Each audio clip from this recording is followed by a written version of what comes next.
Afghanistan, Yahweh Messon District, Yahweh Messon Electoral District, number 9, Lower Nima County, Republic of Liberia. April 18, 2020. Tariff payment of Cynthia Ballon. Colors of the program.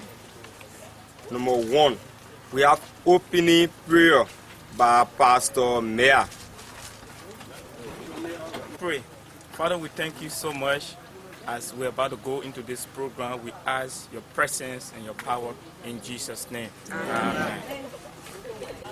Number 2 at the end is welcoming remark by Mr. Peter G. Ballon.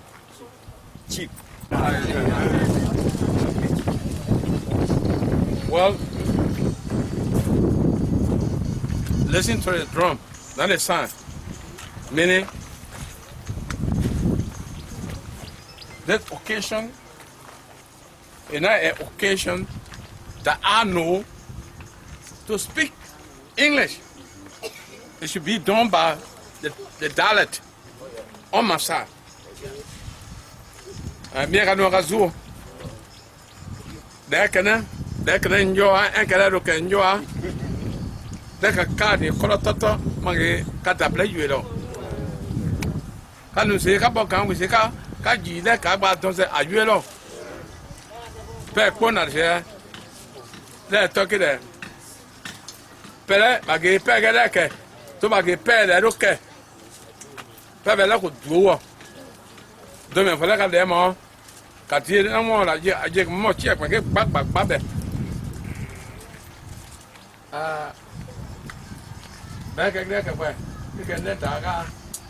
You know, it's Tommy Cassia. You can Tommy Cassia. Means about me, Buddha. A young woman, so never. Okay, the Daniel Kona, man, my there. So, for me, a saying that I know my Kazu. Nay, do like a Becanaka Topo, Kazu. Monsieur Demo, like a Dora. Again, being glad to Chief Ballon.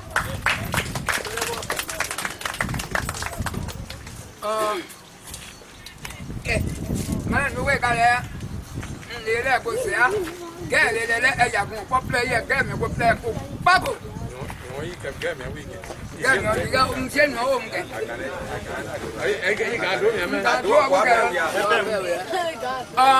Un cano stare a Capua. Un to Gaziatella. Yawin Mesnosia, Saturday Langue, Mayato, and your Vasang. Gomie, Dampeme. You go, you know, go up with you to a lady, and do you the Yatos you va.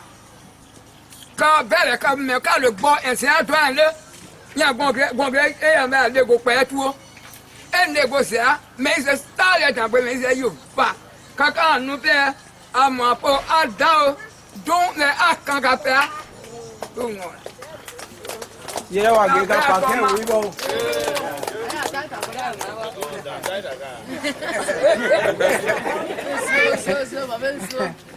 Okay, now we are so The next item is Word of God, done by Pastor Meyer.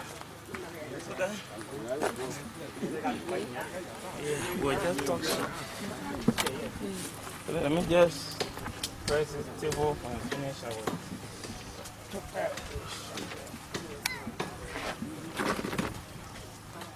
So I think the Papa said one thing here that it also helped me too. If I have my own way too, we'll do this thing indirect. But instead of all doing it indirect, we'll make it in the book of Matthew chapter 1 verse 18 shortly. Matthew 1 verse 18. This is how the birth of Jesus came about. His mother was pledged to be married to Joseph, but before they came together, she was found to be with a child through the Holy Spirit. Because Joseph, her husband, was a righteous man and did not want to expose her to public disgrace, he had in mind to divorce her quietly.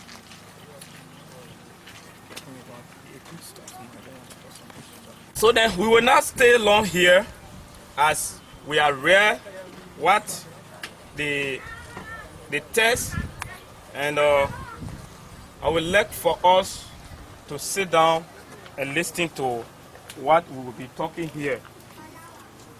All of us have tradition. I think we got some traditional people here, and we also get our culture. Everyone get a culture. We get African culture. The Jewish people do have their culture, and there are many people who have been saying, and like the Jewish culture and the African culture, everything just march together. Almost most of the things that we came to do here today, other people have been doing it.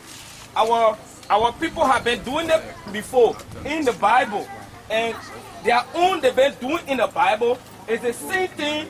Some of us have been also practicing it together. And the text we just read, we are talking about the birth of Jesus. How Mary and Joseph came together as husband and wife. Before Mary and Joseph came together as husband and wife, nothing happened between two of them like anything. Are we getting it? Two of them, they planned to come together, to be together as husband and wife. Then something happened between them. Before they could come together, Mary was found to be pregnant. Are we getting it? Before they could come together, surprisingly, Mary was pregnant. And Joseph being a faithful man, a righteous man, and one of the things that happened to him was God came to him in his dream and told him, don't be married. And for this reason, I would like for us to look at a few things. Before man and woman come together as husband and wife, there are process they can carry through. And one of it, I want for us to learn from it. One of the process that as the both parties who come together, what they can do before they come together is they both formally agree before they come together. Someone once said, marriage is not forced. Are we getting it? A man, one woman. Don't force the woman to marry the man. And don't also force the man to marry a woman they don't love. Because marriage is not just something that you will spend one day together. You say, let's live from together. Are we getting it? So marriage is like forever something. So marriage is not one day thing. So if the both parties don't agree together, don't put them together as husband and wife. So the two parties need to agree before they come together. So marriage is not forced. And not only that, if the both parties agree to come together, they will, in our culture as African culture, you don't marry when the parents don't know anything about it. Are we getting it? There was a story in Ganta. I think some of you people know about it before.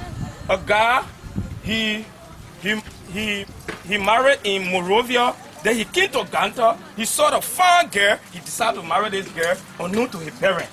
So they were doing the wedding and the parents were not available. Whereby this man have his own married woman in Morovia. He decided to come in Ganta. He decided to marry another woman. So the lady hear about it. The lady came unknown and went to the church. And for that reason, they stopped the entire wedding and police even arrest the man.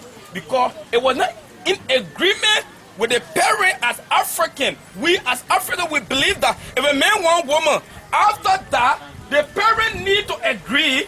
Even though two of them have agreed, they need to come before the parent and make that vow also. Let the parent know that either our daughter is with you, even you too, our son is. The both parties are together now. If anything happen, the parent too will know. If anything happen to the main parent too will know that yes, our daughter is directly with the man. Even not only that, even the law of Liberia also agree on also what we are doing, direct payment. Along the parent know about it, and also the main parent know about it. That is the same thing. Are we getting it? And in our church, we also support direct payment. Even if you are a pastor or you are anybody in our church, as long as they pay your direct, we can also give you a position in our church, because we also honor direct payment because it is our tradition. Our tradition is what? Direct payment. So we honor direct payment more than on any other thing. So that is the same thing that those people were doing in their day. Are we getting it? The both parties will agree. Mary and Joseph, two of them agree. Then they were waiting now. They were waiting for the time for them to marry legally. And in that process, Mary was found to be pregnant. So without agreement, I don't conduct wedding where the woman say I don't love that man, where either the man say I don't love that woman, and I will not agree to conduct that identical wedding, because if any trouble come in future, what they will say, who conducted the wedding, who did this, and your knee will spoil. And during those days, I think our father know about it. People used to look for woman for men. Are we getting it? People used to look for woman for men. And the day we are in now is evil. Are we getting it? So it's not easy now. Are we getting it? It's not easy for you to go look for men now, because you look for men for somebody, but during those days, we too were doing it. So if the both parties don't agree, they will not stay together. Not only the family agreeing.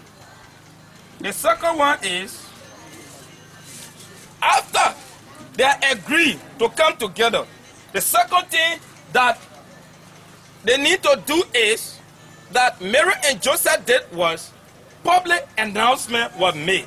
Are we getting it? The both parties, after they are met, they are discussed, and they come together now. One of the things is they will announce, and one of the simple announcement is the one now we are doing. Are we getting it? Like for example, if our day were numbered, if we don't have the virus situation in our country, I believe that group of people were going to come, because they are announcing everyone saying that on the 18th they will be doing their direct payment, and in that process, and this virus broke out, and for this is why we are few here today, and the announcement have already been made for us to come together so that the parent will know, and also the main parent too will know. That is the announcement that we are talking about. In our identical announcement, in that process, we said Joseph and Mary was already in the process for them to come together. And nothing the day, like sleeping together. And the day that we are in, it has changed. Are we getting it? Things is changing. But during those days, parents used to abide by it. Like during those days, people used to date. Almost that is what we call engagement. And I believe that they did engagement before, which means the man came to the parent and say, yes, wheresoever your daughter is with me. I think almost similar thing that we used to do it during those days. And in doing that during those days, the people, they were not together before they come together. Almost that was the same thing that Mary and Joseph did. Are we getting it? So in that process, that is the time that the angel appeared to Joseph and said, no, take Mary as your wife. Are we getting it? Take Mary as your wife. So that is the same public announcement. Because we who are Christian, we don't love for, if two persons are together, if you're together, if the family don't know about you, even the main people don't know about you, we call it you are stealing. Because you are stealing, the two parties are living in sin. Because the two parties are living in sin, God too may not be happy with the both parties. So now, because if the two parties are coming together, if the parent approval and everyone approval, they are make the public announcement that yes, we want to come together now as husband and wife, they will be recognized. And one of the things about marriage that people don't know, if you marry, you are respected. If you marry, you are respected. As long as you still living bachelor life, as long as you still living a life that is not really in a marriage process, you are not really respected. Either you may go for something alone somewhere, they will ask you and say, are you married? Before we guarantee you, or you may stay for somebody to get loan. They will ask you whether. So Because of that, some of us, we are not doing good job or we are not doing something. This is why when we talk about marriage, people will doubt and say, what kind of thing? I want to change the other woman. You will change the other woman. We will change the one. We will change the other man. We will do this. But the best thing that we need to do, if you marry, if the direct payment that we are doing today, if you do it, you are respected. Are we getting it? If you are a woman too, you do the same thing that we are doing today, you are also respected. It is of your own pride. It is of your own good. It will also help you when it comes to the law side. It will also help you when it comes to physical time. So I think we will stop here. The best thing that you and myself need to do is, as our sister have done her own today, you and myself, we also need to do the same thing. And will also help us to build us up. May the Lord bless His word in Jesus' name. Amen. Let's give Pastor Mera a big hand clap.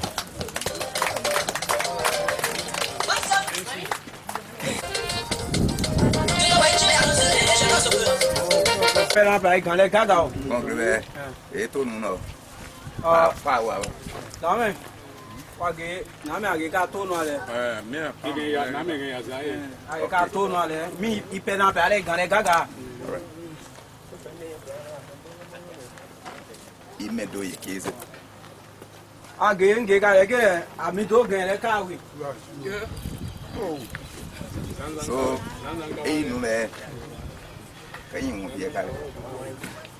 Ah, gain mi que mon là gain cas oui ben. Elle nous gars mon gain là.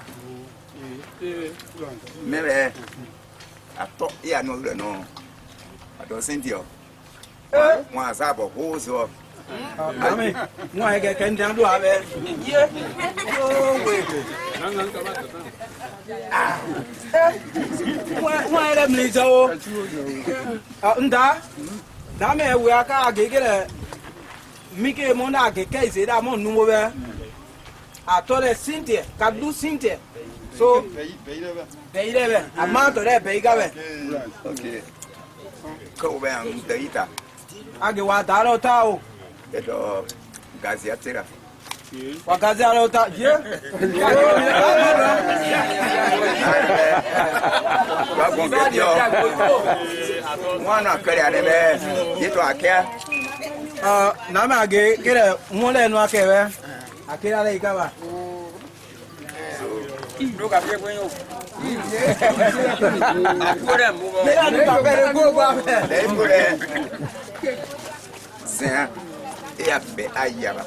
Ka yin yiba. Kwa kere sida kan agbon mo be. Ke iya gen.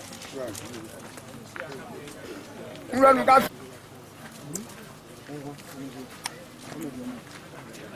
Vai, vamos. Vamos lá. Não vai oi.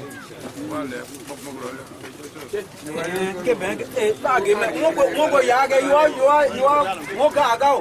Da un so dia ba dan no ke koropia.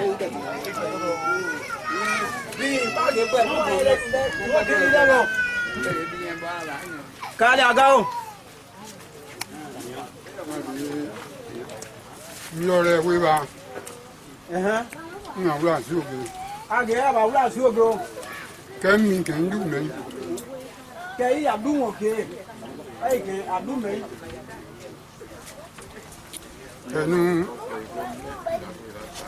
Ẹnu sí ẹ kan gbúyè rẹ ká pé ìjọ ìwà ẹnu bí èfìlè ìbùrọ̀sẹ̀ ká gẹ́ ìbùrọ̀sẹ̀ ká.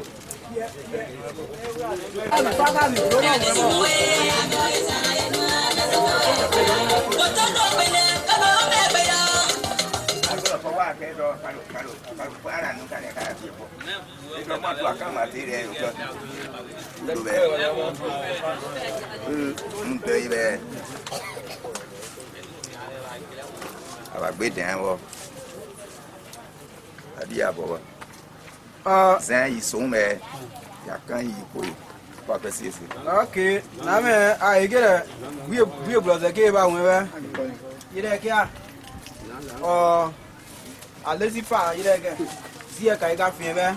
E ke pru ka ke ge won kara ge ka ge. Age yo mi enu ne. Nuna ke de do papa.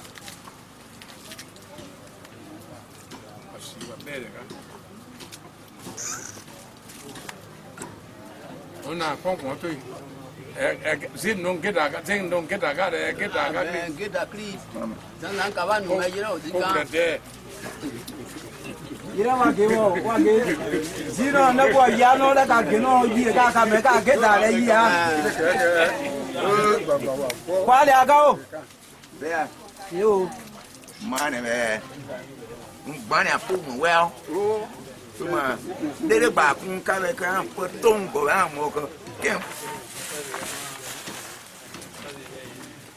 I get a proof. So I correct I correct it. So one of fear them all. And I care a yellow pay year. 1, 2, 3, 4, 5, 6. Did I cave it?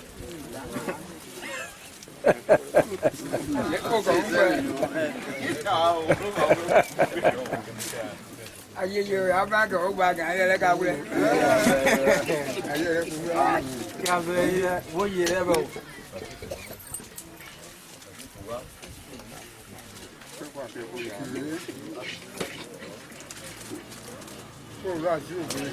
Olha o azul, qual é a Olha, cadê a quebra? Pô, vamos olhar, tia. Não foi o que eu não aguentei desse. Aham. Lá não. O que é? Ele baba não já boa cá. Olha. Ok.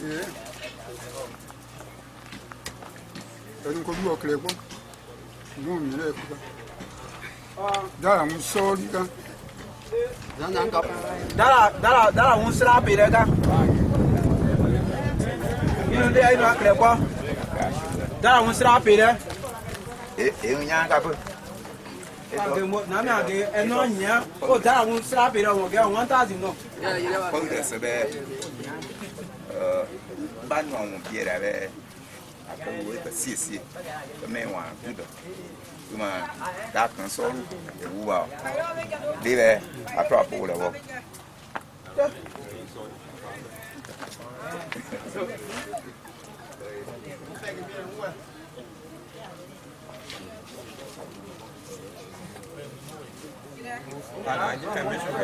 Monsieur que ma point que le paie ma ge na me.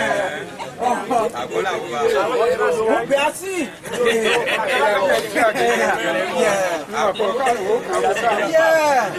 Oh, na me age ga. Age pay na ka be. Yi do amo, yi bi amo. Wọ́n fi ẹ̀dẹ̀ mọ̀ láàrín àkẹ́ wùràwùrà ní ẹ̀ka gẹ̀ẹ́ dára mú sọ́ọ́rí náà kàrẹ̀ dé ẹ̀kẹ́ bọ́gá agẹ̀dẹ̀ bẹ̀ àtẹ́bò láàrín kàwà rẹ̀ dára mú sọ́ọ́rí ẹ̀rẹ̀ ilẹ̀ ń jẹ́ ayígbọ́n kàrẹ̀ àmọ́ ń jígbọ́n kẹ́ẹ̀kẹ́ wúnà ká ń gbé kàrẹ̀.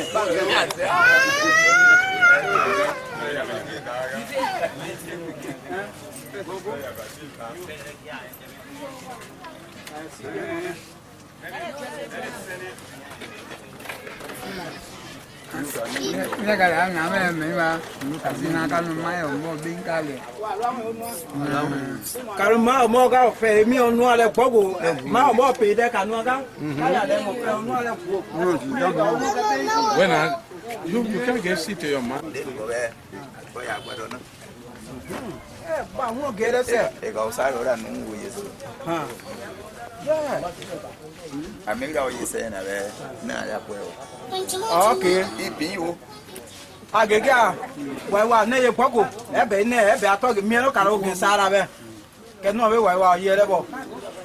Ebe binga mo. Ele quer que eu caca assim. Wọ́n wà gẹ̀ẹ́rẹ́ ẹgbẹ́ gọ́gẹ́ àrá ẹ̀rọ kẹ̀ẹ́dì ọkà kan sí ànílẹ̀ kàíkà yìí bẹ́ẹ̀ àtọ́gbé ẹ̀wọ̀n ọ̀la gẹ̀ẹ́rẹ́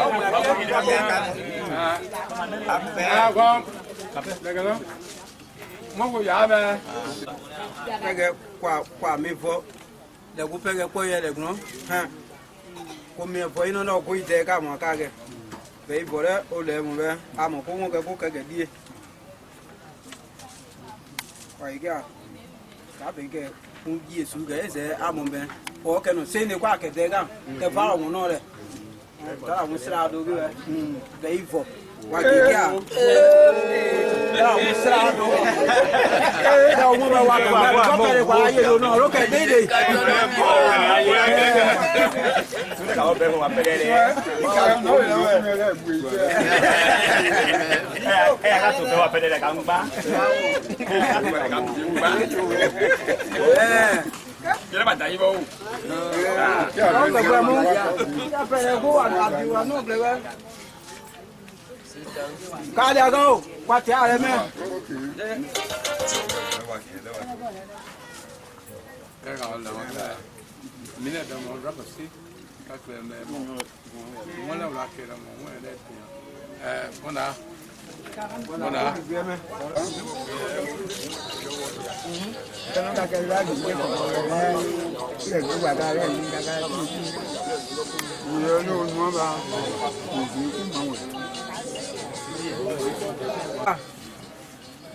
Weke de ka de ka no be ka ge ko ama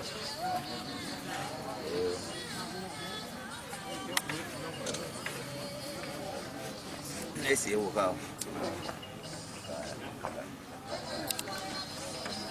Vou fazer o carro.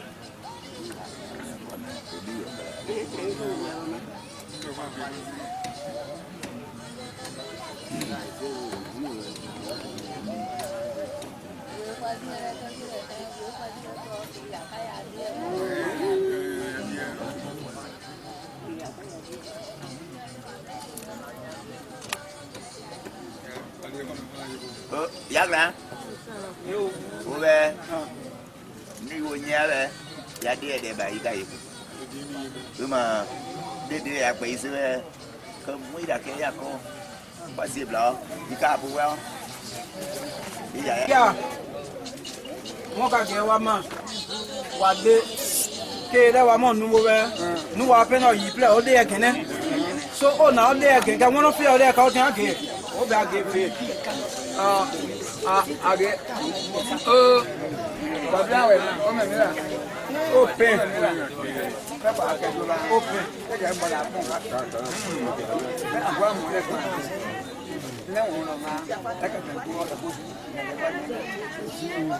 ko ndo no ka to do wa e to seto ala wo be gbegbe e to de aussi à Yugo 5 après tout et wa ke et on na to de ke ko na to ka e ba na pe de ka na to ka po e na ba won go se bi ko na be je to ka ra ka le to na be won go se be ka won pa ka se ka pa ye e ka gbe po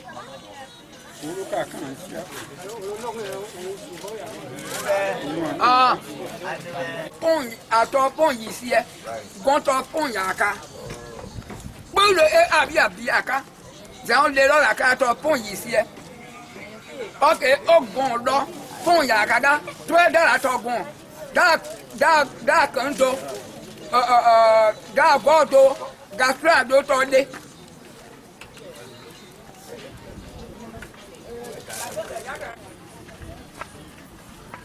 nó sẽ về để tôm mua được bò sẽ thì cái đó bò đã là quá được không số rồi đó cũng cấp nhiều đâu no be abo le be no pele no anje de mane da bo no ba ira no ba pele a ke won no ye won no ke ke bon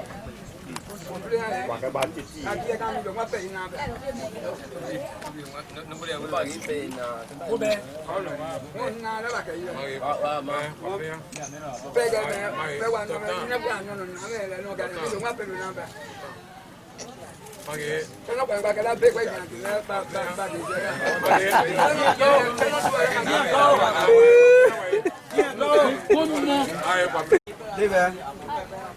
adege ni mo sa le wa jo ke sa o na mi o to gbon fe o na mi o to gbon fe Mama kalau kan dia kan ka dua mo ka pe ndano ka demi o de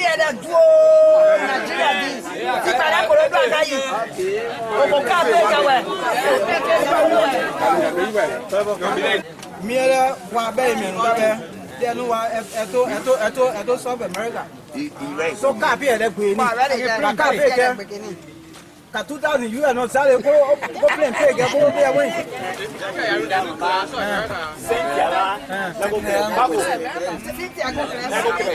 Cynthia go create bako. Ah, pare bora na. Cynthia for Cynthia pa Cynthia. Copy. Ero dua. Be dia ka no. Alo copy. Anu.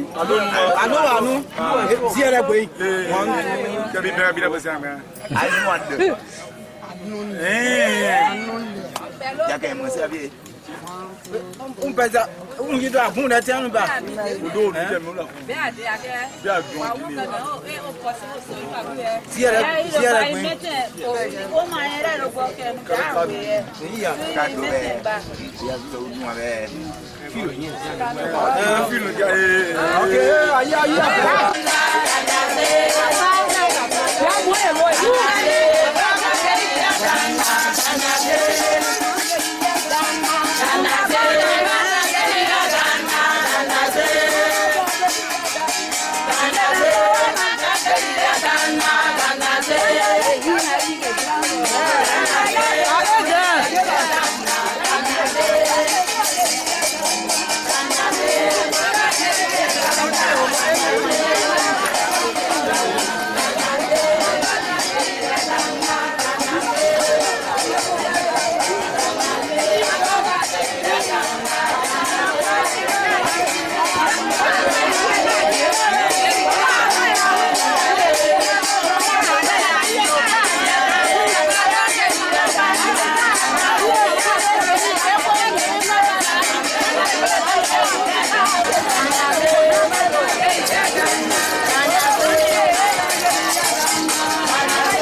That dress ba?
Oh, so si ado ado na lo.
You take me from here. Oh, yeah, me we were.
Wage ka pon le ka wa dun na be nga e ga won do na ka le ka go le sale o gbin apa bi ni si ka ke ale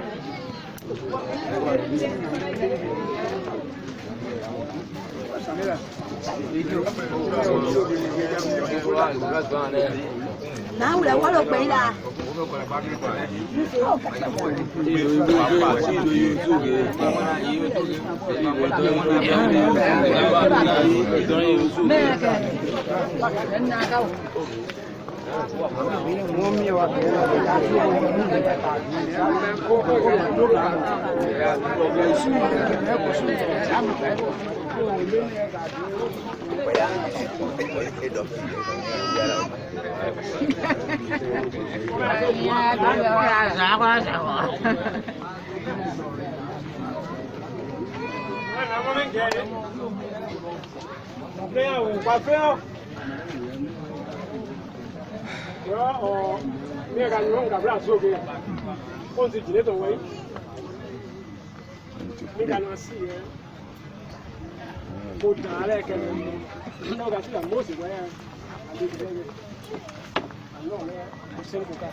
Bona mi sen kwa ba gegere ko mi ne ko to lo kle o le kan copie o le kan copie sinon fait là o be de kan copie o gan copie ko popo le pe won yen ko kon o kle ko srobo ke won ke re to ke ma do gbon ite nge me ke le ke play akri me ke le ke play ko bi mi ka o ko won ke wa o ko won ke won no fe ka ko le ke meke lo tu de pe kwa bogbuna da ke go dire no ko da yi de ka o go le go pe wa uno fe o ka ko le ko gansia o gangban wa si e to ke le won manan ki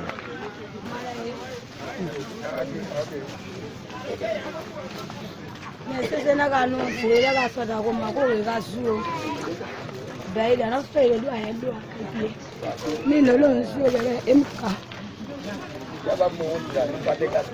emo isua bere ba kwa ya to ma ji mo a ti se ga ne ke pia si se ga go pia go se ngwa to ba kra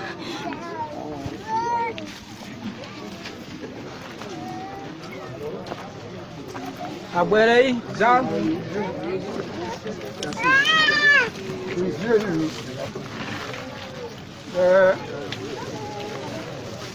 Akelo no we la donda. Le ka ni le kanu le kan du si we nga zuo bi Na ma ke ka suo. nga zuo bi solo to ni o ki ne me la brigade o ki a brigade pare ga pa ami si tu a to le nga zuo bi no pe ko tu wura wi ka a ki le gun ka fi de ka lo go ka mi ni ka daga ke ba ka ke gun ka ju ka to ka lo ka den ka ya bu ke le wa ku su kan ke gun ma si ilu a ke ba me ke ba si ilu a ba wi bo en de iben ye wa mo ke i den si e ka lo ka ya mo ke ba i den wi bo lo wi le gbo ku tu an ku la su bi ke kanu nkuru si njo je ke kan kan ni we kan ke le mi de o da ju a to le nka no le we be e ka do ne si ke ada gwan ka hu ya ma do wu ya ka no le la ri be se mi hun de pam ka do wi o pe se mi hun le mi nene ile ku ni ko ji e no fe anche la che ni bien no le bo mo un la su bi che kan che quando qua qui ka su Na ka suo yo. Mo carbonate mo suo le mo le foko.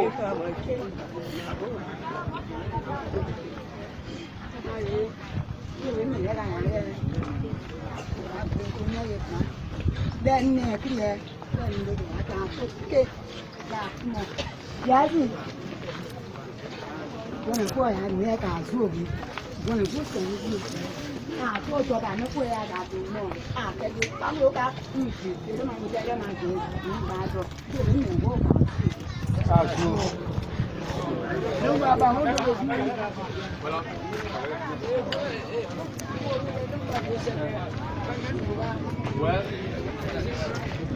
nanga suge nyo nega nuo sabe ole de gan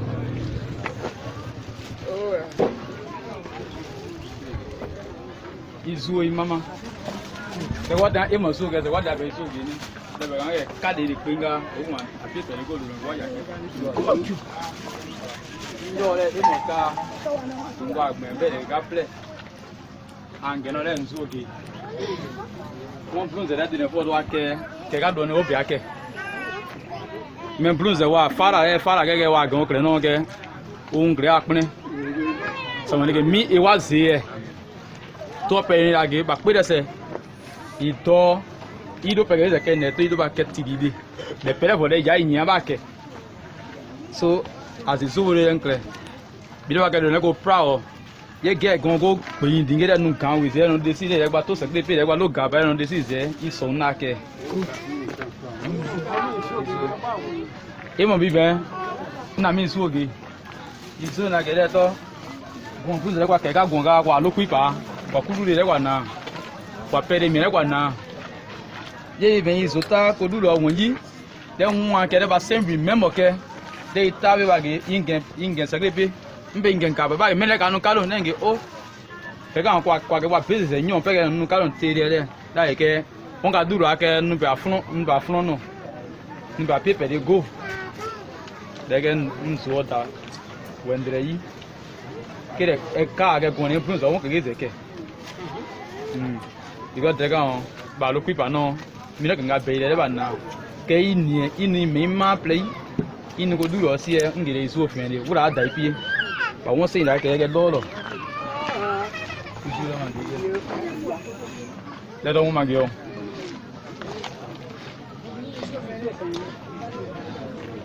Luciano, cá foi. Lá que ban sia cá. Ah, ba. Ni ba tu no re cá. Cá su si. Ni a ni ba lo na. Ni ra cá si a mo so we a ben si de que lenga. Ah no, ve lo cá ni de to pa de. Ah no, ve lo cá ni ka tu lo si. O ma to si ko na wre de. Ka le aga o. Mo so ito le mi re cá. Cá zu a. E mo de re me. Mẹ đi xua phải để là cây pia là cây pia nó cũng là người đó mà bây giờ pia cá đồ ăn đẹp à đó cá ấy gbìn mà cá gbìn mò kẹt cái ông này cái dù mà cái gì đẹp bé mà cái bé ai cũng thế này cũng cá đó à đang cái đón bé ông cái đang đang đó đến nó cái chết nó mà cái mẹ bên này đâu nè cái đó nó bé cá đó nó có xiên cá dua de nua ka tenga mu ke pepe ajo un ti o si le gba kan kle mbo ike ma do le ke pe gaba na me izua wura ka ipia de no fera idodo ya oge me go yin le azu de do ti bla ile wura ka ipie sino fi won ke aka me ku de ke de ala en de ke na me ka no ma de aga le mo ngba do yera ka de bu ka tani wura ka ipie sino fe ka de no ka yin sen ka do ye wura ka ka pie me nzore kira bi ga ina je yera no ka ko de kan ye ka zuo fun ka bra zuo bi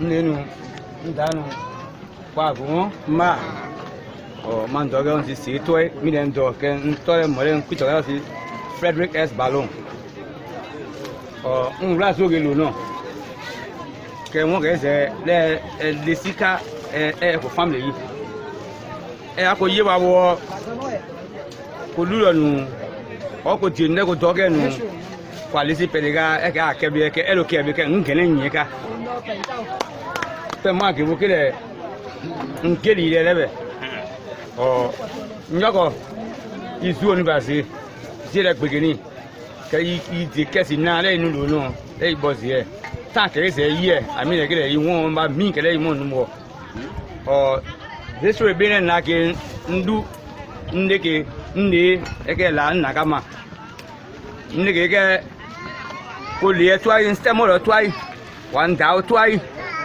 o ke left ke pia kwa plensi ke ko kela ke twai e dia be vompie en soge sege pie en na soge sege pie age ne ko yebe sense me agun le bie ko no mi bunne mi ko la no ye ko do Marie len naka e gba nu ke bu foto ngi len ti nu le die e twai le e dia be no ko le age ka si nene ba ne ma ye ka we sin ka si lebe ka lu aka le ko lu aka sege pie le ko ngbe sege pie throughout e gba won yo ke go ka e gba won fi le dine fo akele ato be sie ke ye le gba ke o ga mi dine fo ke lo to pe fa le ho yi le ko ke ye le abe na ye lo ho to agbe lo kini le do nge anu won fi be ake so de abe ke be de le ko bole gu mo de ka e wo ba ko pe ke e gba wo ko pe ke ko to si e wo ko pe ke biko e ke bo ba limu temo vle bo to do abo won kwa sun ale sinsin njiro yira ke bale e ya je ka mo bo le nna ngekele nwura soge do no le abe nwura soge idere gba nu e tanu age nkeke pe age nke Ça va, le même lait, minavi. Ziage, non, pas Ziago.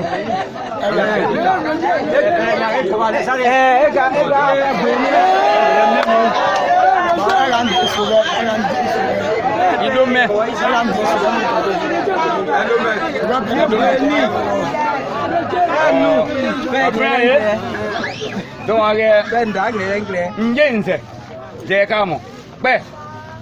il doit y solamon. Debe persistent kaide. Aba yi boy. Kaika dodo. Kon ba siba. Kono sugbele. Keke su yoga. Yewaka. Fe mi ko gbowo lebe. Kele abe. Yi ba won yo ka. Idokola. Iko wema dono le ya keke sebe. Una ike saboga sangbinze o ko pieke. Bazon iben legre zile mi me o kwaka. De won kaka yilebe. Ide age kira le gba nu e ke faran la ke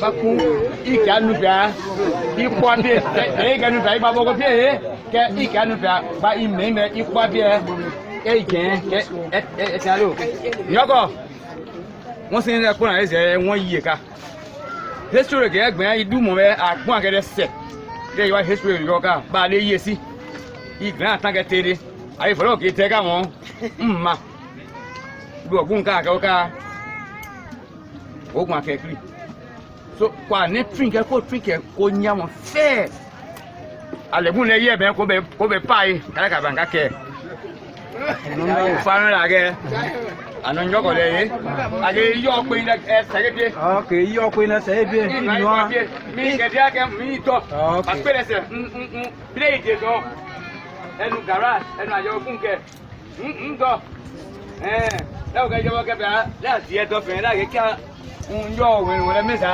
lọ́wọ́n kẹ ó gbílẹ̀ láàgé lọ́wọ́n kẹ kọ́kà gún àjọ kẹ títí ẹ ló láàgé ànáká òkàmí gò wọlé o lẹ́kùn mọ́ nínú bẹ̀ kàmẹ́ka sóye àgègbò wá léwé káyé wàhálà sóge wọ́n wọ́n yìí. ìgbẹ́ iṣu ògì bá kẹ́lẹ́ yẹ̀wò mẹ́ka gẹ̀ẹ́sẹ̀ rẹ̀ nù díà bàbá bẹ́ẹ̀ yẹ kún ọ. ó ṣàjà òye ayé ló bá kí ẹ bí ó ló bá yí jẹ́ká báńkì máa ń owó ẹ òkè náà Joseph Bey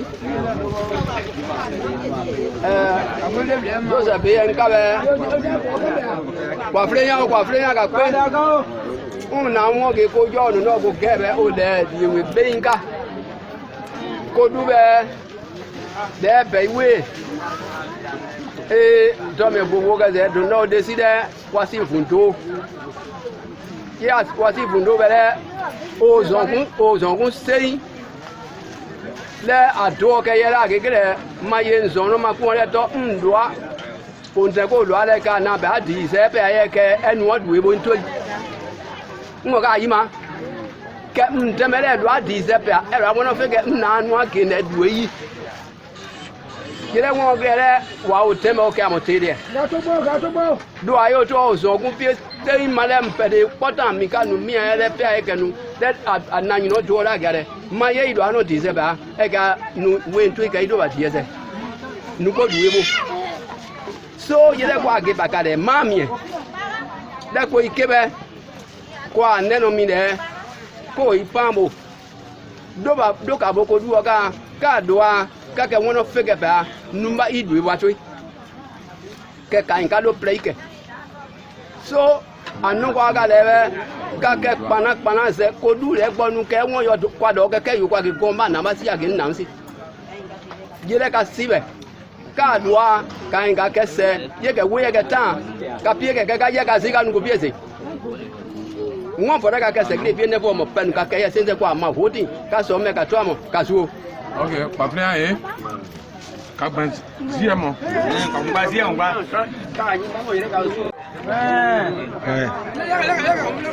The next item here is for the DJ to play our small traditional music. I beg, Mr. DJ, play small traditional music. On est neto papi ballon. Amen kasi akira no. Bio ballon. Esi na me anki akire. Ndu ole won yo ki aka ka kanu e ko ido. Mi ko to gege ko npa ko kin do me bi ke ko mi ko ja sin de do. ban family no kwa ko kendo die play secretary ni ke ko tiano ba abi sere ya gire da duka enge lo ima lo do le ba du duka ke nda do yu ga ke fanze do ka mi bebi ento doi emi vogo sike ba die nu tu nu pie enu asipo lonke ke dia penon filo pleasure ke yi wan clairer la lo pleasure mais blum zéro quand vous avez un auto c'est il vient que va ibi nous au soda morgan when say go school every 1986 mo do da 1990 mo nge me na ma lo school pabe ko ba we dey adentro jini do no di o ke ben ko si bi nu ka me na school a bo me ke difemo so ya we me so se ma ge mi to do ni se mo ben ngo ka ndi nke si ko pein de zai kwa bombe bindo di won le de a tu bi pene kwa nu kwa bosie de gire kwa zigbe pa bie ke kwa dia yo le da me ara de ka ke ko na ko we nu ka le gire o ba nu ga du si ke ko lo ko da ko ko mi e ke a won wa ko so mo o ba ko nu ko si ngo ke gen bawo akere egbene sori mo kero slado gen so e ka na gari waye oronu ke ko si won ayi kwa ya ge ka ido se kire alo dire ke kwa ke mi ne kwa die de ko do bene kire ko wira mo keke bi mi e ke won de wa si gben bi already de wa po sin plan keke pe kaka so ko nu ko tia e kamo mi aben ko nu ba ko nu alusi e ben o mi re stress do lo mo re won fi ake o ga mi o go ni ma o do dugo play mi mo lo do ni ma mi dira mi ben zero to ge re so ko la to kun su o ke ko do pa mi ko won yo ke ni mo ye mi la ke ko ni mo dunga ko sanzi e pe ko ta daga ka ko po ko gne ke ko nu pe kile won le a bogo du mo ke ko perego nu wi no kan ke ka pe bi lo la po le ya ki so ko e won yen nge pe kwa ke pleasure ine o pe ko danu ka lo ko ka ke yi go ba de pi perego ke re ya ke ba go pleasure de bon pleasure so ke condition de kwa ka de ka ke mo den ka win no ke so ka ki gen ka ke ku de ke kwa ke titi man ya nyera inuke de biko ro ko kre o poku nya no ba gi nawa nya no ba gi nawa na ndo nyele o go ke nu de inuke oka de wa so ke ide be wa prin pin ke to ba wen no ke ase dianu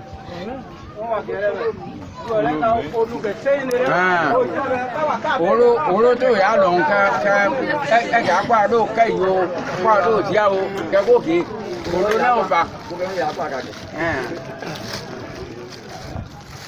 yurunga ko da lo ke ba lo ke won le mi da dinga so se le ko da do ba e ga go to ya sa ke la e ko so da ke ga ge no ke kwanu pya Karo ke da wa so dia da o we 10,000 o da de le mo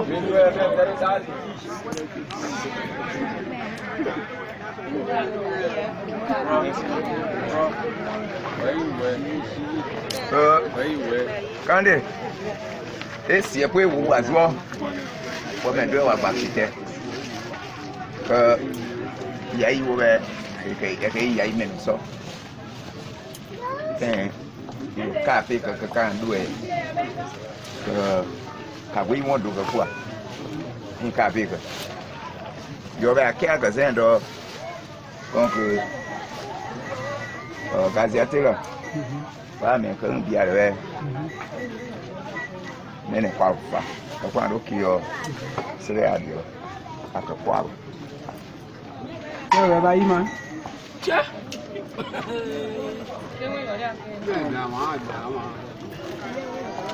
Lu abia sa ka ma kwe. Ka lu tu sa. Anh về cái con dọc cái kia quand do cả bà bò azam enu về to ikapi ko me ro buida cái buida cái be ida me cái xe à ye be apu de ne be sana de adie cái kwa bò qua ya la po bò anh để một nhẹ cái cao câu qua nhà nó muốn qua cái qua câu anh mà bao vậy ôm em mấy là ngoài cái ngoài này cái nó biết ở bên ngoài cà phê cái ngoài gì cái chỗ cái gì miêu lẹ ông bùa không xóa đi à này vậy bây giờ để qua vậy cái này là một cái qua nhà cà vì cái ốt tôi nhà cà về bùa nhỏ cái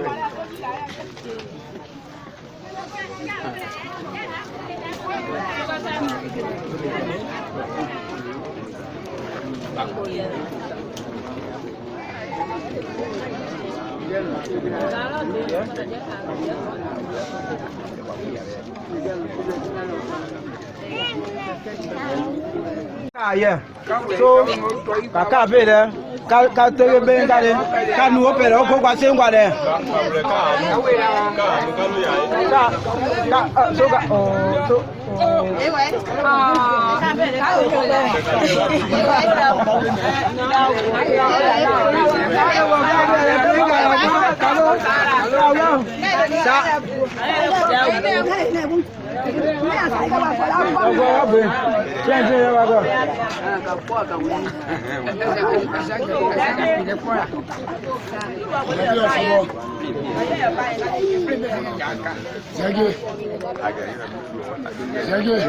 Cái mà lên siêu mình quay lá siêu.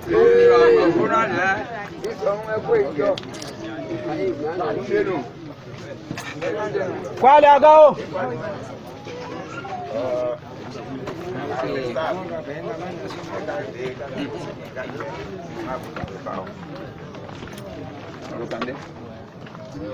Rồi aku qua plane nữa qua để vào qua bự đàng game. Quay cặp ok quay cặp e qua wo ka để qua cái qua đồ tua biết. So đi nó xử để quay qua wo ka qua tua biết. Ara kan lo go yìí sí ẹ qua wo ka se wo.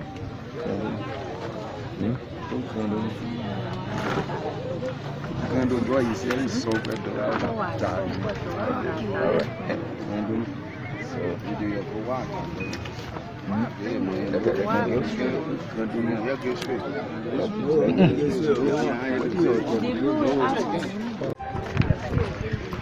No, balón.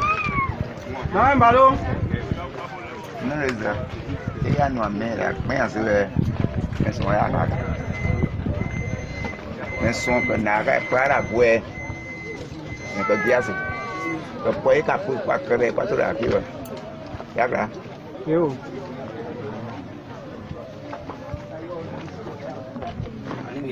Ah, quand on veut, à nous-mêmes. Américain. Donc, quoi?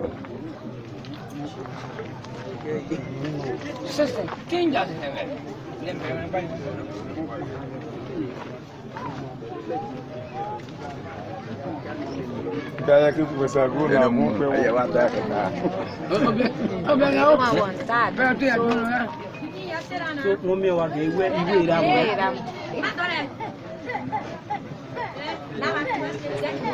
Yesi. Yesi da auto ya. Ne oh. BSO. Nawe balo. Nawe lege. Oh. Da ki re enu lege si be. Ari ki re won gbedu won no fe kara ge amo ya ke. Pele ke me lo me bo 1000.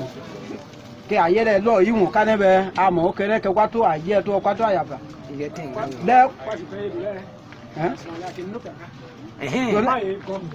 don't know. Hello, no. Oh, kwa lubebe. Da pele wa kwa koye.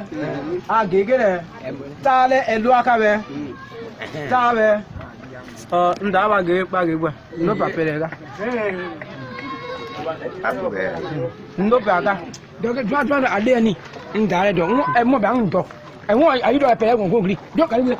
Ade ni. Pele ba lo ge na. King. So. Pas moi mon niveau ba pele ga. Nda we ba agola. Awe ba. Awe agole. Le wa nembie. Ya kwa ko ki kan le. Ko ki kan se ko le gen. Pape doan mo ba yo boa. Nda. Dala wudo. Kui papele. Emeleki. Kui papele. Agbedo nesi ai. Agun neti asi agwan le nupia. Perezi ale tunwe.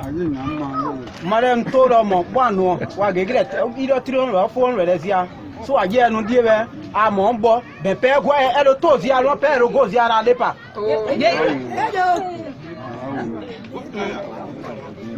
Pere dia sia. Ya je. Ya wudo. Ya ye dida. Mi pa pere ya. Ya ye dida. Anu bia pe ro nu. Pere nu. Dia do.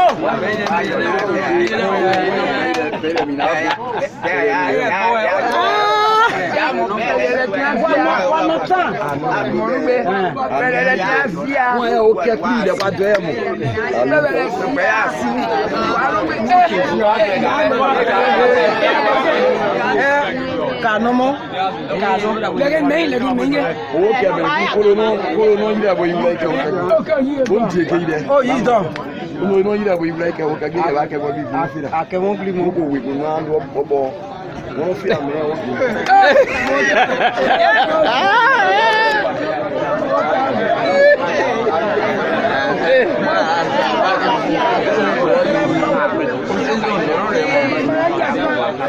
Bueno, chú ai này papel de ao.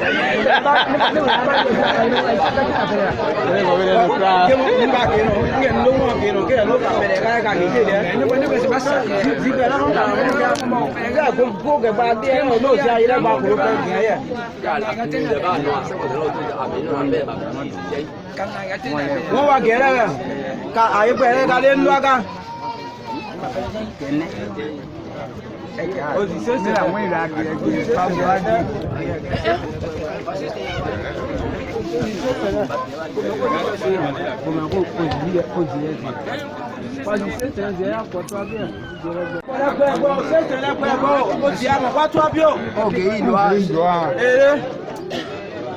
Pẹ̀lú ayé kí bá wà kí kó lúkìlẹ̀ mí ò ní kó lúkìlẹ̀ yóò fún. Pẹ̀lú ayé kí bá wà kí kó lúkìlẹ̀ mí kí bá òun kò yóò fẹ́ ibẹ̀ gbó.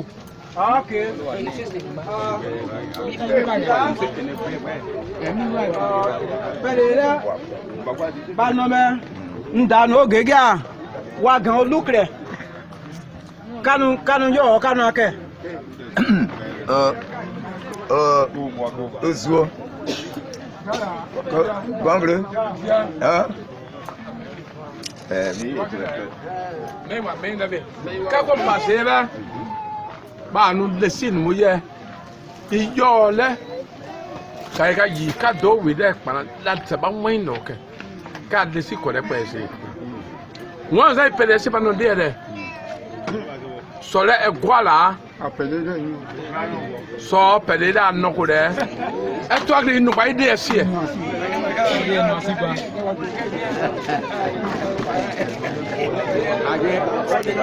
Gẹ́mi kó àgbọ̀n igri. Gẹ́mi kó àgbọ̀n igri. Gẹ́mi kó àgbọ̀n igri. Gẹ́mi kó àgbọ̀n igri. Kó pa yìí bá lẹ́kọ̀ọ́ sotẹ́ náà dẹ̀ bẹ̀. Do mẹ̀sán mi bá gẹ̀rẹ́ ké lẹ́kọ̀ọ́ náà jọ́ kẹ́ bá jọ́ dẹ̀ pẹ̀lẹ́ bá lẹ́kọ̀ọ́ náà dẹ̀ bẹ̀.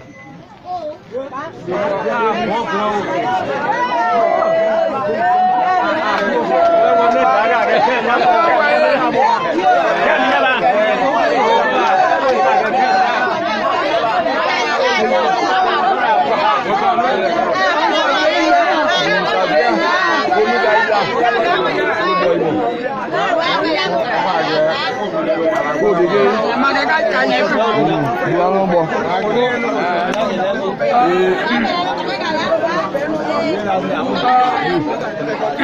Kabo sure ya ne.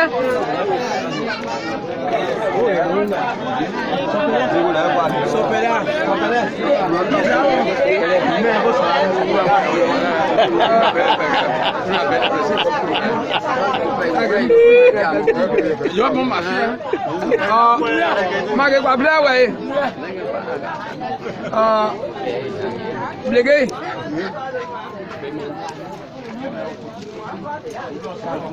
Mi pana bon pana de donner à des papiers là. Bon mais un ancien boage gono pele la na point la se. Gono pele ke da ke na me kle. Ye wa na lo we ne e bo play ke eya si e karo. Le to agi le ke do kale e to le won ke won pele no be pele so ke la ke ka nye ke na mu. Let me do me payable 175 dollars. Let me do me payable 175 dollars. 300 no. And now when another the melo nyeka mo ole. Like I do to ga no me wa me no wa keke ba me bun ben be ai we ma. Atomi le there we ma. Atomi le be agon we ma.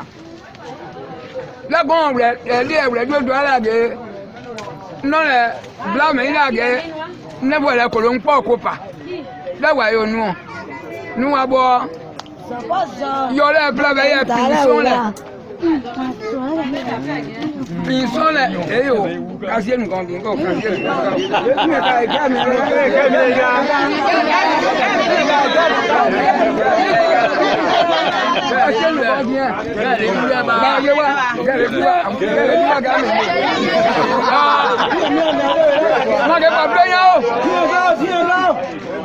Mage pa pleya Flawa bolo bla me be Yo dable be la nebu e kekele kafe ka lebe la gen le gonda la ge nuke lo ke ya wa san ke la e won bi la ge gonda mpale bla me ndiga ka ma ronu ho nebu wa be ke bo ma re ke won ye la ge na le me la ge ye pe be na ke ne ga pe ko pe ba re ke inu bo gan we ba iziku Dage kere pe dage njebe nna ika dage na ge nge ko ye me na ma ge kebe me ma ge kebe bi wa ge wa ikun akire mi sengre wa ikun oga ga dage ko le ko kele mi eka mi no go do ga le ko kele mi eka ye mu gbele ke ene bu be ne sino pega ene bu konvinga dage gbele kele wa ne bu ga won ge ba to agbe na ge ma ka o pe to age ye dage do insina do lo inu ma bi ele yo mi ka posi ke la do be ka yo mi la do lo sina do lo nu ala bengbe glass ile ami la ge gbe ele aye mi ko bre ka ka kuro agbana gbona fu anu glass ile ami be yi adi awon le age gbona fu le nka do be ko ikoro do wa wule agbona fu to yiba wa gbona fu wa wule wa nu si e tere Johnson do wa ka ige ba wa bo amu le la be no ga do ale ye ibe le age ba gbi e si ado nkan di le gbo be zuro ga do ale akan ado yiri gan me asi tere aye ga bona ba mo la me gun age okay age yiri gan ga me ayira we ma bla me ka yiri gan ga me ave na me to le me pere me to le me pere ka ba to we ma nu o ka ko ka yiri gan we no ne bu be le pa do akere nu yiri gan me to le pa anu age ye wa ga di te le be giga be le no mi e krebe ye to gwọ́n kúlẹ̀ ẹ̀nà mẹ́sì sìgẹ́tì kábẹ́ àpẹẹrẹ wéè máa lẹ́ẹ̀kan lè ká tó àlẹ́ pópó ọ̀túwò lẹ́ẹ̀kẹ́ dúró tó rà wéè náà bó bẹ́ àgbẹ̀gbá àtòsí ẹbí ẹ ẹ̀ẹ́dẹ̀ ẹbí ẹ sìkọ́ yẹ̀pẹ̀ akẹ́ abẹ́ wà bọ́ yẹ lẹ́ sìjọ pé bẹ́ alẹ́ tẹ̀ sìkọ́ yẹ̀pẹ̀ àmọ̀ tó lé ẹ lóògbé yẹn àfi kọ́ yẹ kẹ́tì àtọ́ àfi tiẹ̀tiẹ̀ yóò dún ọlọ́bọ bí ẹ bẹ díẹ̀ lẹ́ẹ̀dí ẹ̀tọ́ lẹ́ẹ̀mẹ̀ngẹ̀ lẹ́ẹ̀dí ẹ̀lágẹ̀ lẹ́ẹ̀dọ́ lẹ́ẹ̀wà lẹ́mùlẹ́gẹ́ níwọ̀ bẹ́ẹ̀ wà gbadú àyà lẹ́ẹ̀gbogbo ọtí lẹ́yìn mẹ́ kóńgá yẹ alẹ́ bẹ́yẹn tó ọmọ ọ̀gbọ́n ẹ̀ fún àbọ̀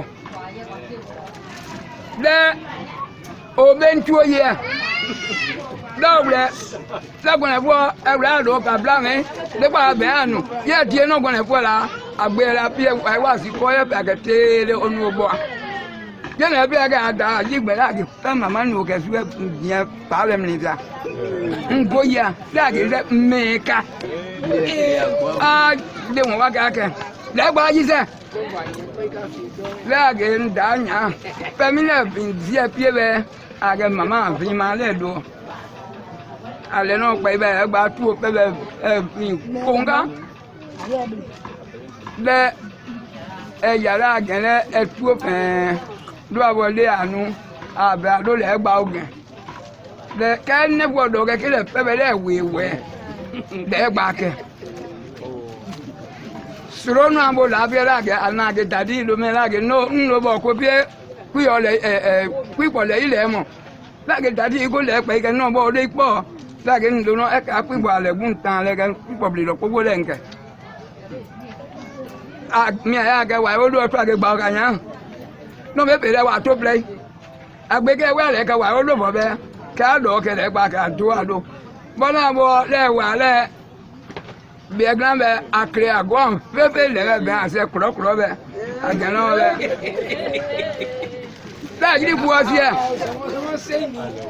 lẹ́ẹ̀ gidi bu àmẹ̀ kóńgá alẹ́bí yẹn tó kóńgá lẹ́nu bu ọtó bílámù yín láàgé ké nkóńgá wà pété lẹ́nu gbà àgé yẹlẹ bò nkóńgá náà tó ẹlẹ́wé ké gáwé mi yẹn mbẹ́là kóńgá kó kìlẹ̀ rẹ̀ tó yẹ wà pété àpété rẹ̀ wẹ̀ kó lóye miẹ́ kó yà á bàgé yìí desi bẹ́ dèkẹ́ dọ̀ délẹ́wé dẹ́ pa gẹ́mìí kọ́mọkọ́mọ kwana ó lè jẹ́ jẹ́kẹ́ ọ̀nà àgẹ́gẹ́ kàpẹ́ yìí ká gbogbo ẹ̀pọ̀ nkọ̀ yìí kọ́mọ gẹ́mìí kwana kó lè síbẹ̀ kó pẹ̀lẹ́ náà la gókò rẹ̀ kó gbọ̀n kó nẹ́kẹ̀lẹ́ pàgẹ́ bíkọ́ yẹ kẹ́ ẹnu tó trọ́bù náà kọ́mọ àgẹ́gẹ́ kàpẹ́ ló ká gbọ́bẹ̀ ká sọ̀ ńlẹ̀.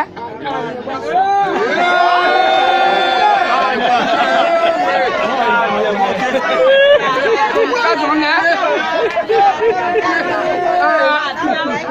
ọ̀gbẹ́ yẹn o yẹ mọ̀ ń lẹ kiri lẹ miẹ lẹ kabẹn konu ka pie lẹko gbọmọ ko palẹ konu lẹko yagun ọmọsi lẹko ama yi dọbẹ kpamẹ kó ayọ kẹ kpokpobo wulẹ wa wulẹ ká wíwá nga gẹ́gẹ́ face to face kó ayọ kẹ wulẹ wa wulẹ ká mi lẹ kẹlẹ ìfẹlẹ bọ ìkọlẹ bá sí bá wà iyọ kẹlẹ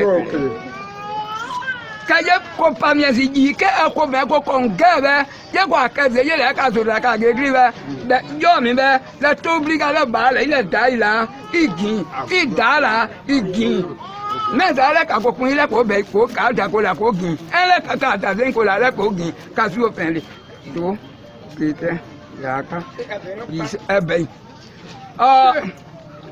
pọnpu fèrè adi ndẹ ẹbọ kọ mọ pọnpu fèrè wẹ sọ yi de wa.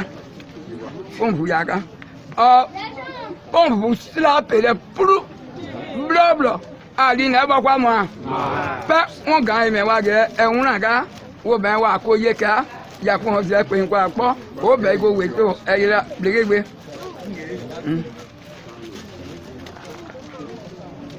Mama ka pẹ kún káwé ẹ kẹ ju ẹ mẹ ka pẹ yìí ká mẹ yà sùúrù nà mú wọn gé.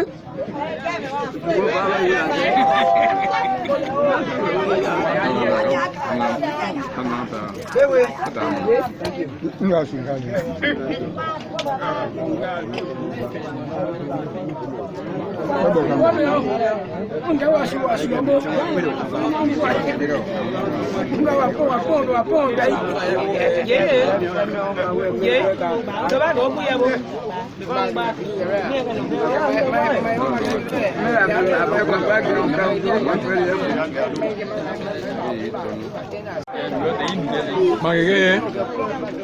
Nous allons voir. Voilà, c'est bien qui va.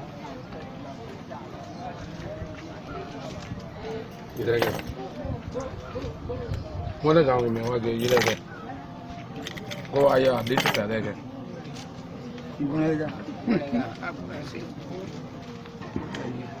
Gazia, de bag is hier een eke. Gonto de pe gonto. Ake is hier een ne. Keda, o pe go passer to.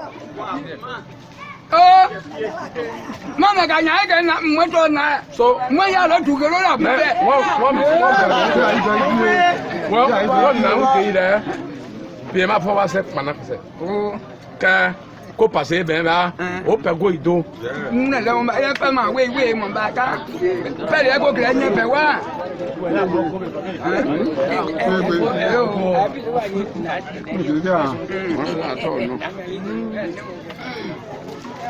Mami àwọn ẹ̀dọ́ ọ̀gá bá kẹ́mi kúrò káàkiri ló ń fẹ́ gbẹ́. Orúkọ sí èmi máa. Wọ́n bí ìṣẹ̀lẹ̀ ń gbé akẹ́rẹ́ wúnú kan. Kéré yé bá na inú ilẹ̀ mọ́ ìpẹ̀rẹ̀ kó yẹ iye ọ̀rẹ́ kàyíkàyí tẹ́ ìgbẹ́ bá yọ. Máa wí ní ọkẹ́. Ọkẹ́ pẹ́ sí. Ká bẹ̀rẹ̀ ká sì pa iye ẹsẹ̀ lẹ́ẹ̀mẹ́ta. Yí òkè á rẹ̀ bẹ̀. Kẹ́rẹ́ gbọ́ kẹ́lẹ́. Ká lè yọ ọ̀rẹ́ àkẹ́kà kẹ̀sì bẹ́ ká ní ìkìlẹ̀kọ́ tó. Kó bẹ̀rẹ̀ kó sì pa iye lẹ́kọ̀ọ́ yà á gbọ́n lóhùn. Ó ní ìkìlẹ̀kọ́ pa. Ó ní ìkìlẹ̀kọ́ gẹ̀ẹ́. Kẹ́rẹ́ ẹ̀kọ́ bẹ̀rẹ̀ kó sì pa iye káàsì lẹ́mà kí nílẹ̀ kára kìlẹ̀ pọ̀. Ní ẹ̀ka nǹkan yí wa ìyálẹ̀ yé gbogbo yẹ ká lọ. Yẹ́rẹ́ pa kẹrẹ. Yé mo ń lọ gbọ́ ńlọ́ọ̀nù.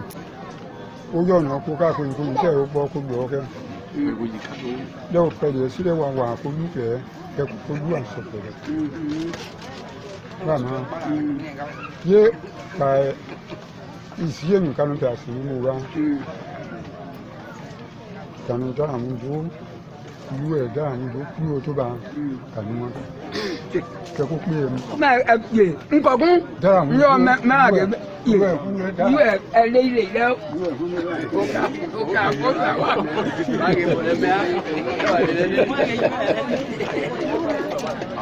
Díẹ̀ lọ.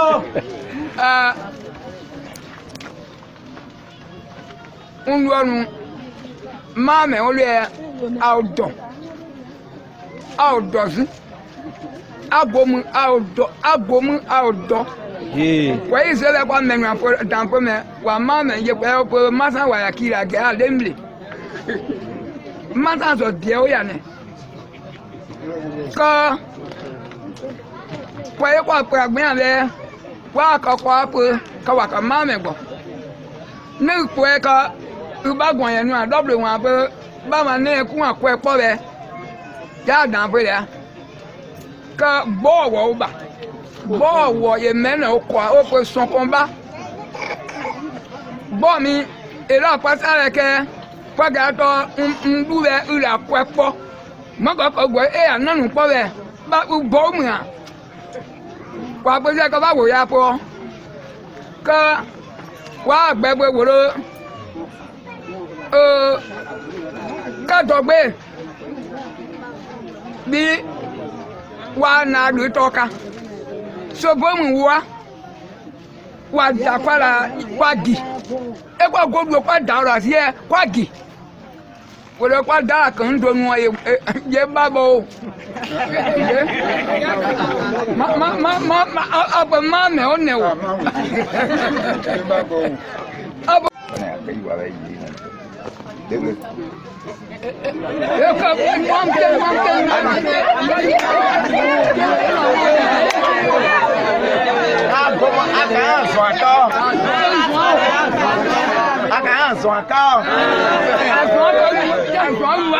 Esse é o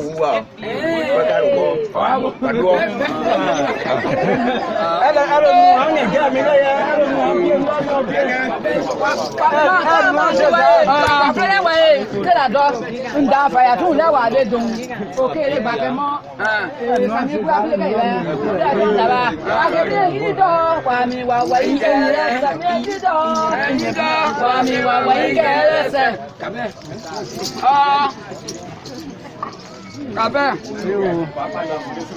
ìlú àmàwé mẹ́làbà adìẹ fèlè àgàwúrò wọ̀nyí bá pẹ̀lẹ́ lẹ́ ògòdè piẹ̀lẹ̀ $140 yẹ bá yí yọ bó ní ẹ̀ka lẹ́ àìtó tó $40 nù yìí rẹ̀ ń wọ́n gẹ̀dá rí yẹlẹ́ dọ̀ wá gẹ̀.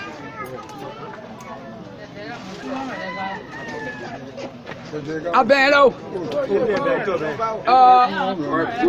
ẹ̀gẹ̀dẹ̀ bí ẹ zàmì ẹ ka sẹ́nsẹ́n mẹ́la wọ́n àyẹ wà gẹ̀yìn kẹ́kọ̀ọ́ bẹ́ẹ̀ ntẹ̀lẹ́ bẹ́ẹ̀ mi wà mí nù wọ́n mú kẹ́lẹ́ sọ o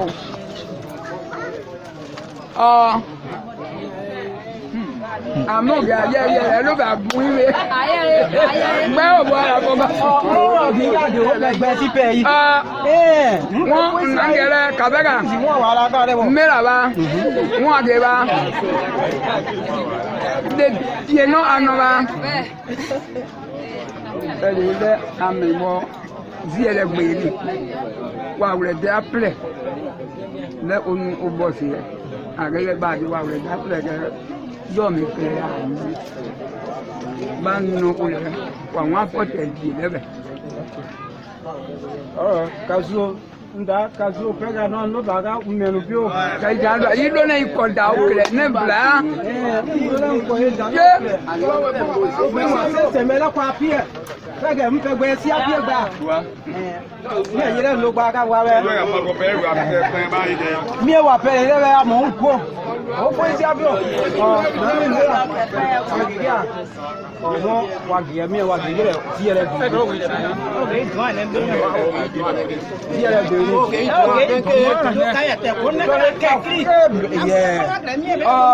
pẹ̀lẹ́ dala ń tó la fún iṣẹ́ kábẹ́ dẹ́ débi pẹ̀lẹ́ ká jẹ́rẹ́ nù yẹ ní wa tó o sí ẹlẹ́ gbé ni o sí aka. Gbọ́n kan.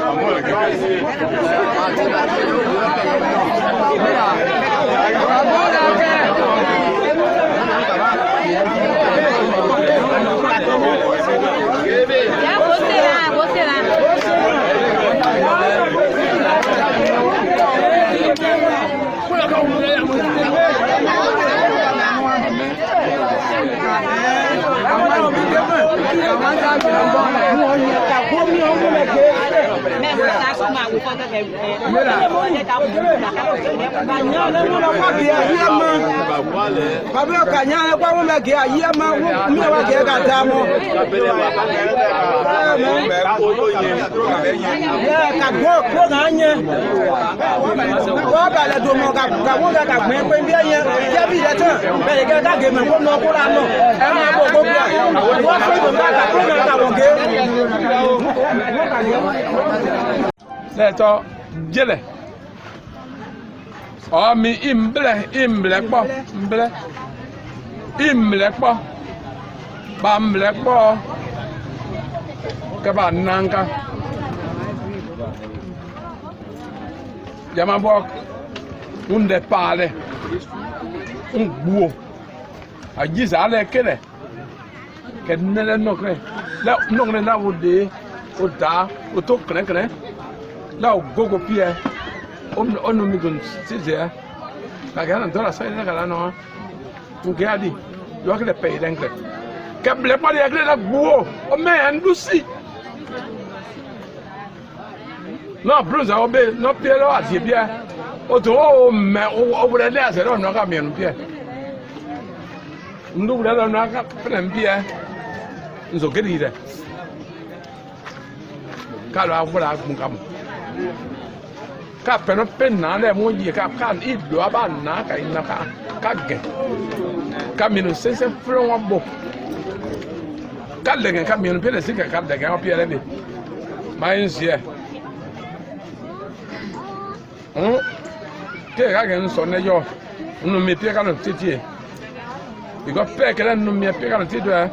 No name what dog face around that dog. Okay, go okay, a piega, piaga, okay. No, okay, no, amen. Okay, you know, that's why you don't go out them more double John Pierre. Where will I get back? Can you know where you get back? I buy me don't see her. No, you kept her. Oh, you kept her. Color cat gone. You know, where's gone? Gone where? Back, Copang and Maggie Meg. A dead in a man, a dare, like I know, come here. Who will I again? Man, okay, like I put as a gong as with a TT, I don't care. I won't say. Oh, yeah. If me were more, I get out, you can not be going to more. Kind of away. No rain, I am cutting on. I do a book, come put young one, car can grab again, but put us a car no. Could I do the port, America, ambulance sugar?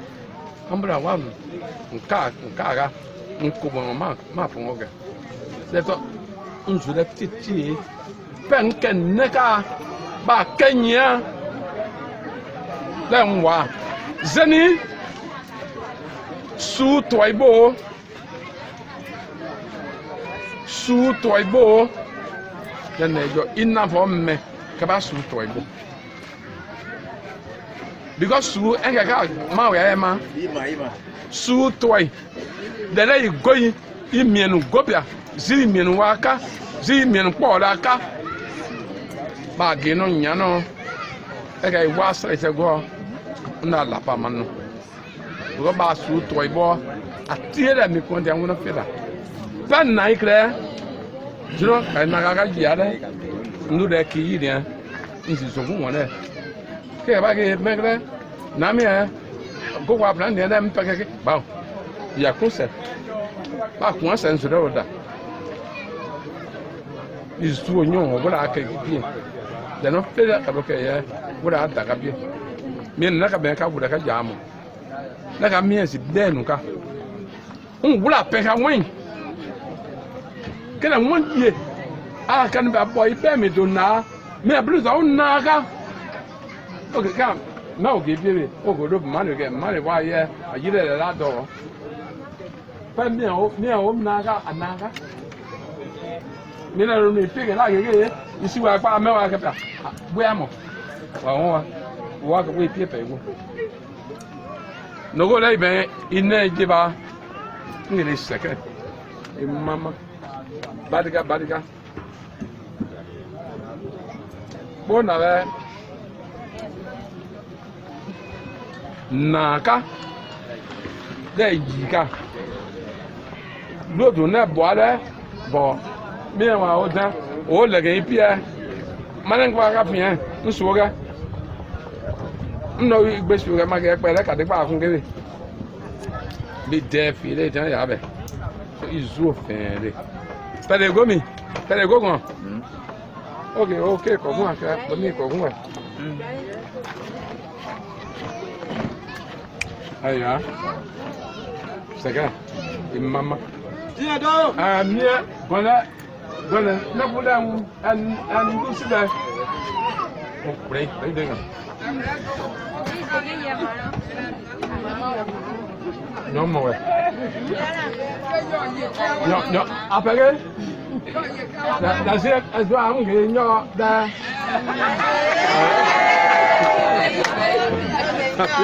Therefore, when I put out the silver at the other, they get up. The deaf, green. So, I was there. Oh, I'm where you have. I'm where the man. Okay, bro. Mama, you can have found for you. So, so, Baba, na come Mangeka zuo. Ime ya lesa zuga. Bawa. Bawa. O tabu. Me adresse la tete o.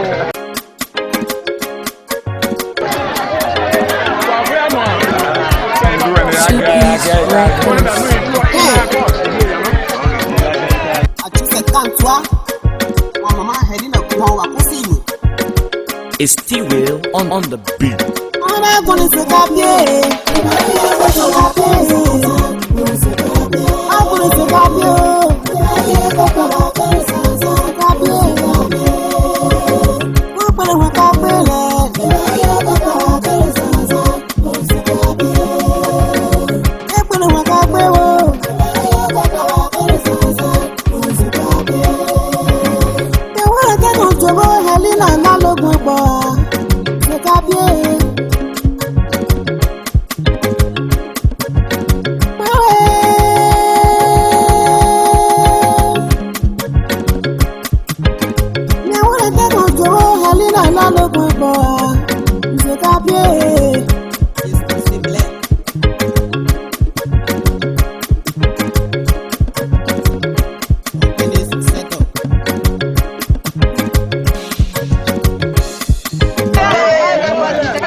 We'll do it later.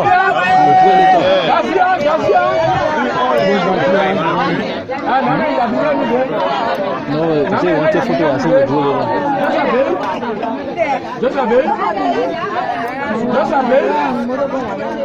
Kago Gadia inu imela Kuna enu de mo ka buta me bu. Kai ba do na bi.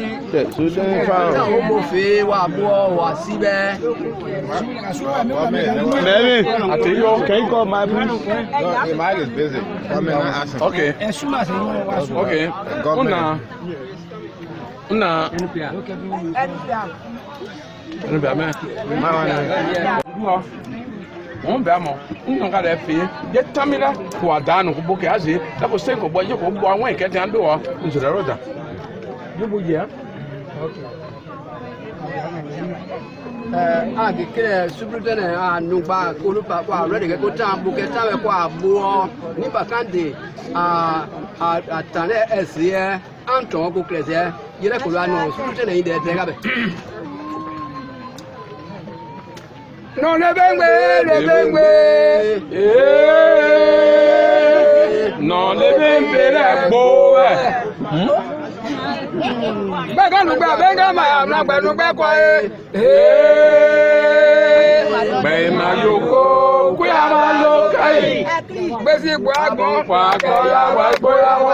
Besi gbo agbon Pa ke ya wa gbo ya wo. Bega yo ka wo ye. Pa ke ya wa gbo ya wo. Alaila kule. Oh brahma alaila kule. No le bengbe. Na le bengbe le gbo Bega nugba bega ma na gba nugba ko Gbe ma yoko ku ya ma lo kai. Mi go gba le ko lo wa le mo. Mi go gba le ko lo wa le mo. Gbe ma yoko ku ya ma lo kai. Ka pa le bo ayule. Akọrọ mi wọ́n wẹ̀.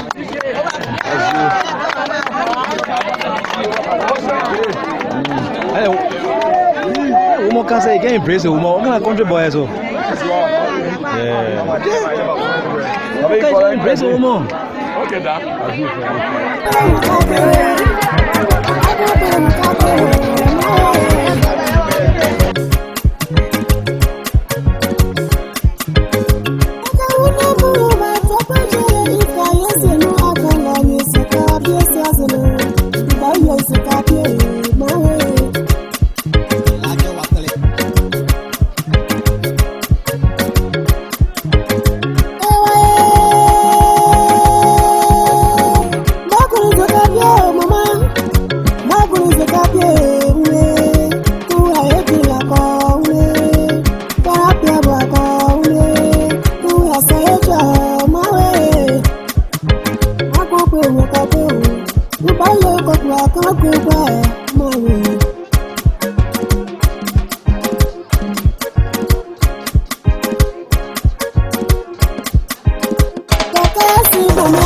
Yadi kankan kó sì ìyàwó ẹbí báyìí lọ́pọ̀ọ̀sẹ̀ ìgbà yẹn ń ṣe kábíyèsí máwì. Ọkọ yẹn sì gbọ̀mí ẹ, yadi kankan lọ́kọ́ yàwó mi ọ̀ máwì. Kó sì ìyàwó ẹbí báyìí lọ́pọ̀ọ̀sẹ̀ ìgbà yẹn ń ṣe kábíyèsí máwì. Mẹ̀wúrẹ́ kẹ́kọ̀ọ́ tóró ẹni náà lálógún bọ̀ ẹni náà yá èsì ẹ̀yẹ báyìí. Ọjọ́ sí kẹ́kọ̀ọ́ kó sì sí èrè nínú báwì.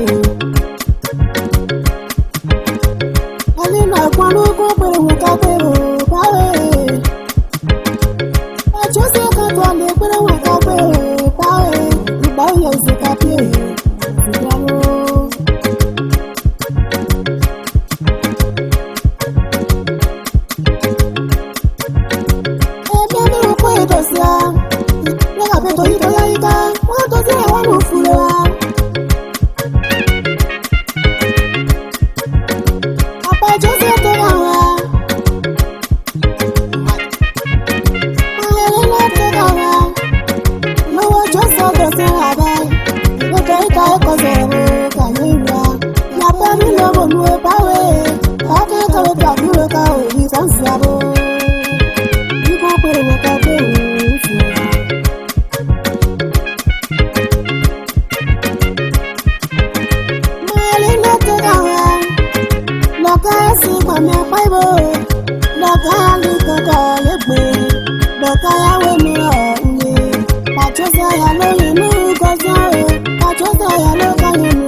Mama, I will go.